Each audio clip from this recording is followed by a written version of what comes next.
আর quick throttle মানে এই যে থ্রোটলের যে ব্যাপারটা, রেডি পিক আপ, মোটামুটি ওভারঅল ভালোই।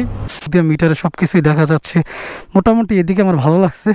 তো বাইকটা যখন আমি চালাই আসলাম, ব্যালেন্সটা খুব ভালো পাইছি।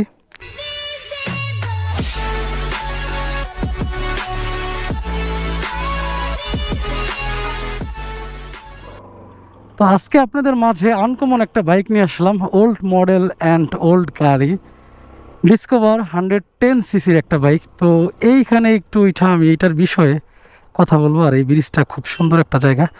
তো এখানে একটু বাইকটা ঘুরায় নিই। অ্যাকচুয়ালি একটা গাড়ি আসতেছে, তো গাড়িটা যাওয়ার পরে আসলে এটার বিষয়ে খোলামেলা কিছু কথা বলবো আপনাদের মাঝে। যারা এই গাড়ির সাথে পরিচিত তারা তো অবশ্যই বুঝবেন আমার কথাগুলো। এটা টোটাল চলছে হচ্ছে বাইকটা নেওয়ার পরে 19,071 কিলোমিটার। মেবি একটু মিটারটা ওপেন হোক আর সাইড স্ট্যান্ডটা করে নিই নাকি। 1974 কিলোমিটার, সরি। আর ট্রিপে আছে 432। এখানে আছে মিটারের নিউট্রাল অপশন অ্যান্ড ব্যাটারি লো আছে, সেজন্য রেড কালার। আর এটা হচ্ছে স্পিড না, এটা হলো আরপিএম। আর এইটা হচ্ছে স্পিড। এইখানে সুইচে আছে হাই বিমের, dipper and indicator, plus horn and সেলফের, আর লাইট কিলের মানে লাইট হেডলাইট অন এবং অফের জন্য এখানে একটা সুইচ আছে। ওভারঅল খুব ভালো, মানে এদিক দিয়ে সুইচ আছে, এদিক দিয়ে মিটারে সব কিছুই দেখা যাচ্ছে, মোটামুটি এদিকে আমার ভালো লাগছে। তো বাইকটা যখন আমি চালাই আসলাম, ব্যালেন্সটা খুব ভালো পাইছি। গাড়িটা ডিসকভার যে 125, 110, 100 সিসি, 135 যে মডেলগুলো একটু 19-20 আছে, এক একটার মতো আর কি। তো সামনে আপনার দিয়েছে একটা ডিস্ক, আর পিছনে হচ্ছে ড্রাম ব্রেক। সেই জন্যই তো বলি পিছনের ব্রেকটা ধরার পরে একটু কম কাজ করছে, আর সামনের ব্রেকটা অন্য অন্য বাইকের মধ্যে খুব ভালো ব্রেকিং হয়েছে আর কি, আমার মানে আমি পাইছি। সো পিছনে আমার একটা ব্যাট মনে হয়েছে, সামনের চাক্কা অনুযায়ী পিছনের চাক্কাটা আর একটা সাইজ বেশি মোটা দিলে ব্যালেন্সটা ভালো পাইতাম, পিছের ব্রেকটা ভালো ধরতো। আর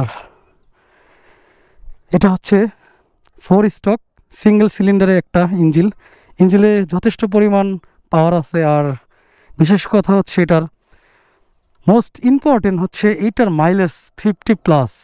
সো এটা অ্যাকচুয়ালি ব্যাটারিটা একটু ডাউন, তো একটু ব্যাপার না, শীতের দিনে কোনো প্যারা হবে না যদি ব্যাটারি নষ্টও থাকে। এটা কিক সিস্টেম আছে, আর এগুলোতে কিক থাকে অবশ্য, তেল তো ভরপুর আছে। যাই হোক, একটু চালাই আপনাদের মাঝে আর একটু ইনফরমেশন নিতে কথা বলি। এটার যে একটা ব্যালেন্স পাইছি, হুট করে আমার R15 থেকে এই বাইকে আসার পরে আমার কাছে ওরকম কোনো প্যারা মনে হয় না যে চলবে না। ও কিসের সিগন্যাল দিল? আসলে একজন কাজের মাঝখানে যদি কেউ সিগন্যাল দেয়, ব্যাপারটা কি ভালো হইলো?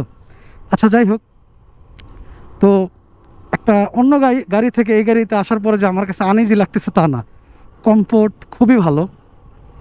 যেমন TVS metro plus, TVS metro, striker, তারপরে প্লাটিনা, ডিসকভার, এই গাড়িতে আপনারা সবাই পরিচিত।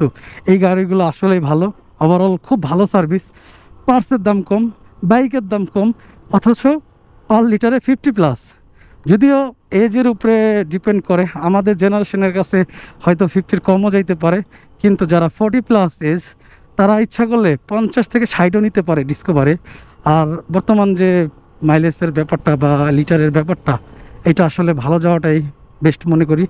আর এটার পিছনের দিক 4টা গিয়ার আছে, সামনে কোনো কাজ নেই, সামনে হচ্ছে নিউট্রাল করার জন্য, পিছনের দিক 4টা গিয়ার। আর এই 4 গিয়ারে ওভারঅল আপনি 80 থেকে 90 টানতে পারবেন। টপ জোরাজুরি করলে হয়তো 100 উঠতে পারে, বাট এই বাইকগুলা অ্যাকচুয়ালি 100 ওঠার জন্য না। এটা আপনি 50 বা 60-এ টানলে আপনার মাইলেজ অবশ্যই 50+ দিবে। এইটার জন্যই, কম খরচের জন্যই এইটা নিতে পারেন। তো আমার কাছে এই বাইকটা খুব ভালো লাগছে। কর্নারিংয়ের বিষয়, তারপরে ব্যালেন্সের বিষয়, ব্রেকিংয়ের বিষয়ে একটু ইস্যু বললাম, পিছনের চাক্কাটা একটু মোটা হলে ভালো হইতো। অ্যাকচুয়ালি যারা 40+ এজ তাদের জন্য কোনো প্রবলেম না, বাট আমার জন্য বলছি আর কি। আর পিছনের ড্রাম ব্রেক অবশ্য অনেক অনেক গাড়িতে আছে, সামনেও ড্রাম পিছেও ড্রাম আগের গুলাতে। তো মোটামুটি এইগুলো গাড়িগুলোতে কিছু কিছু গাড়িতে সামনের ডিস্ক দিয়ে খুব ভালো করছে। 120 সিসির যে বাইকগুলো নর্মাল সিসির গাড়িগুলোর ভিতরে যারা সামনে ডিস্ক করছে অবশ্যই গাড়িগুলো অবশ্যই ব্রেকিংয়ের দিক দিয়ে খুব ভালো। তো অ্যাকচুয়ালি ভিউয়ার্স আমার কাছে গাড়িটা খুব ভালো লাগছে। তো আপনারা যদি চান যে না আমার কম বাজেটে এবং কম টাকার ভিতরে কম পার্সপাতি দামের ভিতরে এখান থেকে আমি একটু ঘোরাই ফেলাই, সেটা ভালো হয়। নিউট্রাল করে ফেললাম, হ্যাঁ নিউট্রাল করাটাই ভালো হয়েছে, কারণ কোনো গাড়ি টাড়ি নাই, সমস্যা নেই, আমি রিল্যাক্সে আবার গিয়ারটা ফালানোর পরে আবার টান দিতে পারবো, খুব সহজে ঘুরাই ফেলাইছি। কর্নারের দিক থেকে গাড়িটা খুব ভালোই মানে আমার ভালো সাপোর্ট দিতেছে। বাট যারা এইসব গাড়ি চালাই অভ্যস্ত তাদের জন্য আরও একটু ভালো হবে, ব্যাপার হবে না। তবে হরেনটা খুবই ভালো, যদিও গ্রামের রাস্তার জন্য, কিন্তু হাইওয়েতে একটু ভালো মানের হরেন নিলে হয়তো আপনারা এক ডিস্ট্রিক্ট থেকে আরেক ডিস্ট্রিক্টে যাইতে পারবেন, সো ভালো হবে আর কি। তো সামনে যাই আর আরও কিছু কথা বলি এটার বিষয়ে। এই গাড়িটার ব্যাপারে অনেকেরই অনেক ধরনের মতামত থাকতে পারে, যদি কারো আলাদা ভিন্ন কোনো মতামত থেকে থাকে তো অবশ্য জানাইতে পারেন। আর কথা হচ্ছে এটার কুইক থ্রটলের যে ব্যাপারটা বেশ সিসি অনুযায়ী খুবই ভালো। মোটামুটি এটা আসলে রাফ চালানোর মতো বাইক না, এটা কম খরচের জন্য ভালো মাইলেজ পাওয়ার জন্য এই বাইকটা সবাই চয়েস করতে পারেন। আর কথা হচ্ছে এই বাইকগুলা বেশিরভাগ যারা চালায় তারা হচ্ছে 40+ এজ তারা, আমাদের মতো জেনারেশন এইসব বাইক পছন্দ কম করে, কিন্তু অনেক সময় দেখা যায় যে কম খরচের ভিতরে ভালো মাইলেজ পাওয়া গাড়িগুলো আমাদের অনেক সময় দরকার পড়ে। বর্তমান যে লিটারের দাম, তো এগুলো একটু বিবেচনা করলে অবশ্যই discover Platina and discover metro striker metro plus এই বাইকগুলো খুবই হেল্পফুল, আর পার্সপাতির দিক থেকে খুব কার্যকরী, আর কম টাকার ভিতরে পাওয়া যায়। যে কোনো সার্ভিস সেন্টারে এগুলোর পার্সপাতি খুব ভালো পাওয়া যায়।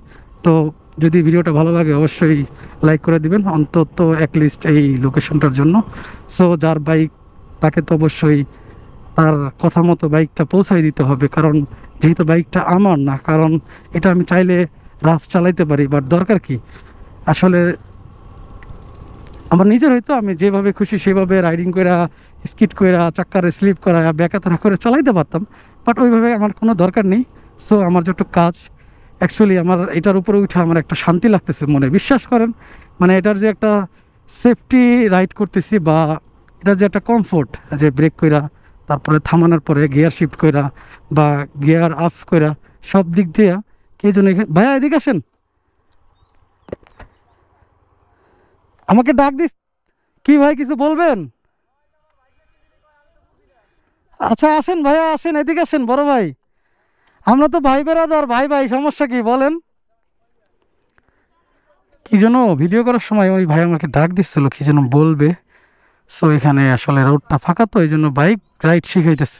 ভাই বলেন, আমি চলে যাবো।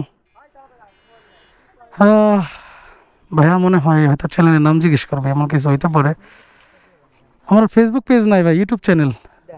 আচ্ছা এমবি আছে ভাই, ঠিক আছে ভাই। আমার বাড়ি হলো বিনালিয়া, আপনি লকটা খুলেন। এই বিনালিয়া, আমি ঢাকা থাকি তো এদিকে বেশ একটা আসা হয় না, ঠিক আছে। তো আমার গাড়ি অন্য একটা, বাট এইটা নিয়ে আর কি একটু কাজ করা ছিল, এই জন্য আর কি আসলাম। ঠিক আছে ভাই, আমি সার্চ দিয়ে দিচ্ছি।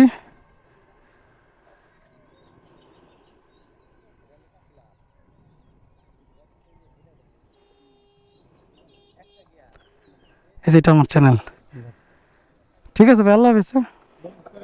না আমি ভাবছি যে আপনার কোনো ডিস্টার্ব হইলো কি না, এর লেগে আমি কইলাম দাঁড়াইলাম না। আচ্ছা ভাই, আল্লাহ হাফেজ।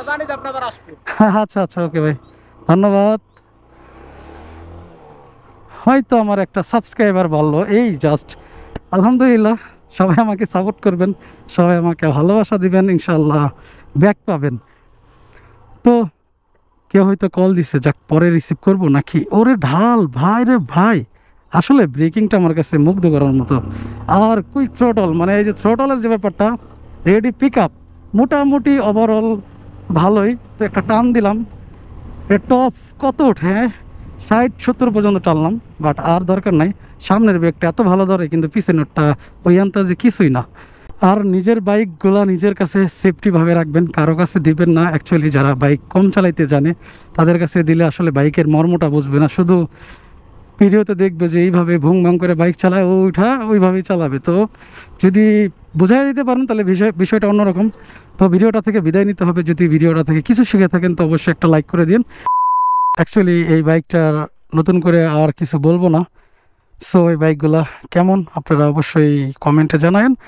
যদি ভিডিও থেকে অবশ্যই কিছু জানা হয় বা শেখা হয় তো অবশ্যই একটা লাইক করে দিন। আর লোকেশনটা খুব ভালো লাগছে আমার কাছে, এই জায়গাটা আমার এলাকার পাশে। সো যদি ভালো লাগে অবশ্যই একটা লাইক করবেন। আর যদি আমার এই চ্যানেলে নতুন হয়ে থাকেন তো অবশ্যই সাবস্ক্রাইব করে হয়ে যাবেন আমার ফ্যামিলি মেম্বার। তো ভালো থাকবেন সবাই, আল্লাহ হাফেজ, আবারও দেখা হবে নতুন কোনো ভিডিওতে।